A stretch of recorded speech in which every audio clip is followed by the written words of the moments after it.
Elvis Presley, the twin who never left. There's a photograph that haunts anyone who sees it. Elvis Presley, at the height of his fame, standing alone at an unmarked grave in Mississippi, talking to someone who was never there.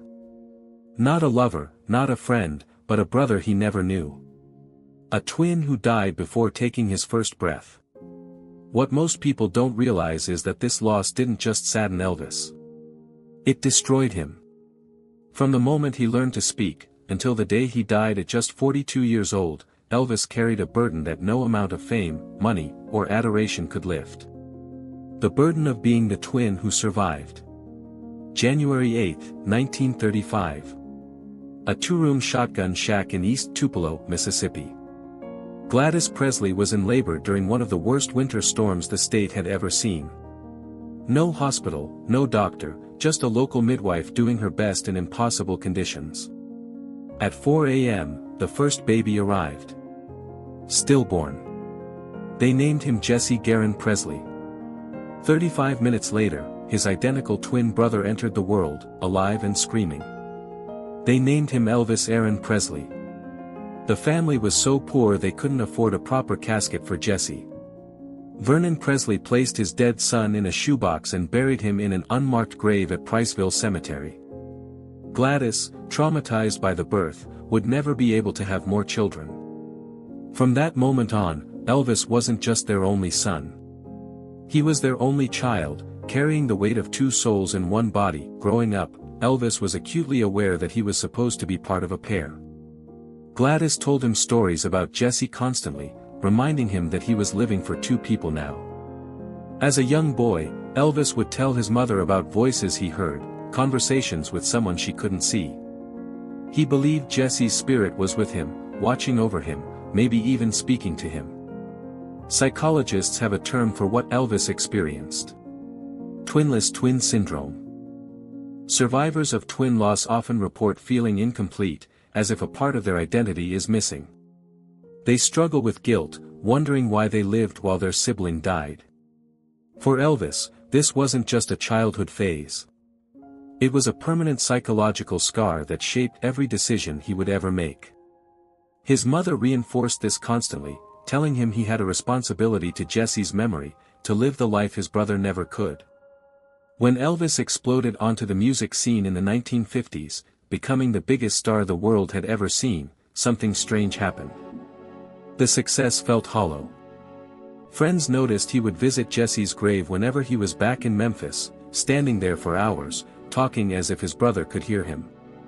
He started referring to himself as "we" in private conversations, as if Jesse were somehow present beside him. Larry Geller, Elvis's hairdresser and spiritual advisor, later revealed that Elvis rarely spoke about Jesse openly, but the burden was always there, weighing on him like an anchor.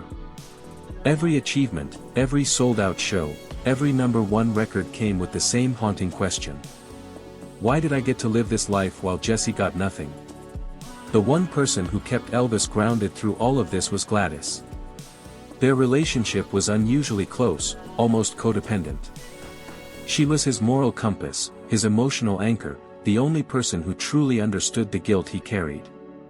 When Elvis bought Graceland in 1957, he did it primarily for her. But fame was taking its toll on Gladys too. She hated the screaming fans, the constant attention, the way her son's life no longer belonged to him. She famously said, "I wish we was poor again. We was happier then." She started drinking heavily, developed hepatitis, and became dependent on diet pills to manage her weight. By 1958, her health was deteriorating rapidly. Elvis, serving in the army in Germany, received word that his mother was critically ill. He rushed home, but he was too late. August 14, 1958. Gladys Presley died of a heart attack at just 46 years old. Elvis's reaction was unlike anything those around him had ever witnessed. He threw himself on her casket, screaming, "Wake up, Mama. Wake up and talk to me." He told reporters, "She was all I lived for. She was always my best girl." Friends had to physically restrain him at the funeral. In the days that followed, Elvis would sit in her room at Graceland for hours, talking to her as if she were still there. With Gladys gone, Elvis lost more than his mother. He lost the only person who understood his connection to Jesse, the only person who could ground him morally, the only person who told him no. And without her, there were no boundaries left. The army had introduced Elvis to something that would ultimately kill him. Amphetamines. Soldiers used them to stay alert during long shifts, and Elvis found they helped him function through his grief. But here's the thing about Elvis and drugs. He never saw himself as an addict because he never touched illegal substances. Everything was prescribed by doctors, which meant in his mind, it was medicine, not drugs. After Gladys died, those prescriptions became his lifeline.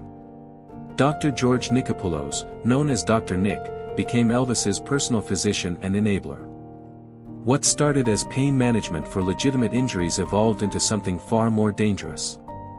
Elvis was consuming pills for everything: to wake up, to sleep, to perform, to relax, to cope. With Gladys gone and prescription drugs flooding his system, Elvis's obsession with Jesse intensified to disturbing levels. He transformed a room on the second floor of Graceland into a shrine for his twin brother. The room contained photographs he'd somehow obtained showing what Jesse might have looked like at different ages, paintings he commissioned of the two of them together as children, as teenagers, as men. He would spend hours locked in that room, talking to Jesse, apologizing for having the life his brother deserved.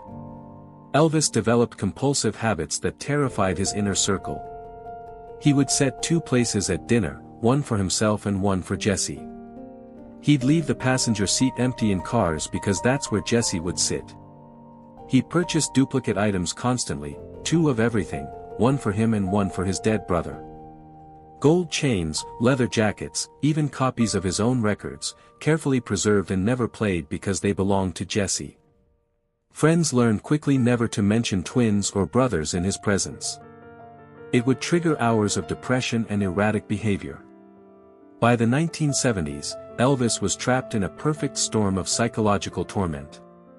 The guilt of surviving Jesse, the grief of losing Gladys, and the addiction that numbed both combined into something deadly. He told close friends that his success felt cursed, built on the foundation of being the twin who lived while Jesse died before taking his first breath.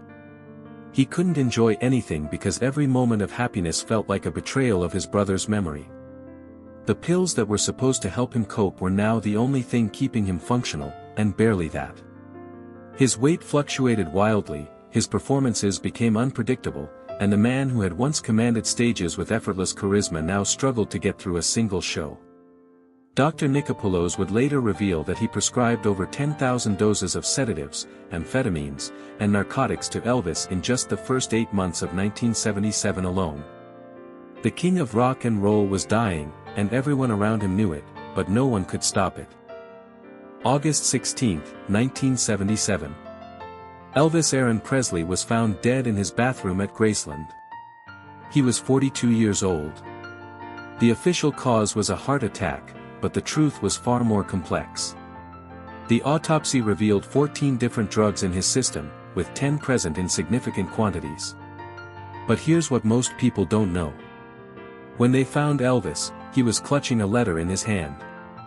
A letter addressed to Jesse that he had been writing and rewriting for nearly 20 years.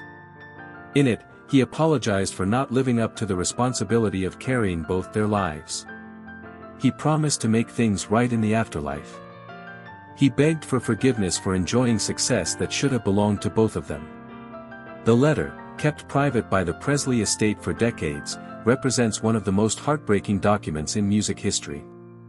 The final words of a man whose entire life was shaped by a loss that happened 35 minutes before he was born. Today, Jesse Garon Presley still rests in that unmarked grave in Priceville Cemetery, the twin who never got to live. Elvis rests at Graceland, finally reunited with his mother Gladys. The tragedy of Elvis isn't just that he died too young or that addiction destroyed him. It's that from the moment he entered this world, he was carrying a burden no child should ever bear. The guilt of surviving when your identical twin didn't. The pressure of living for two people instead of one. The psychological wound that fame, fortune, and all the love in the world couldn't heal.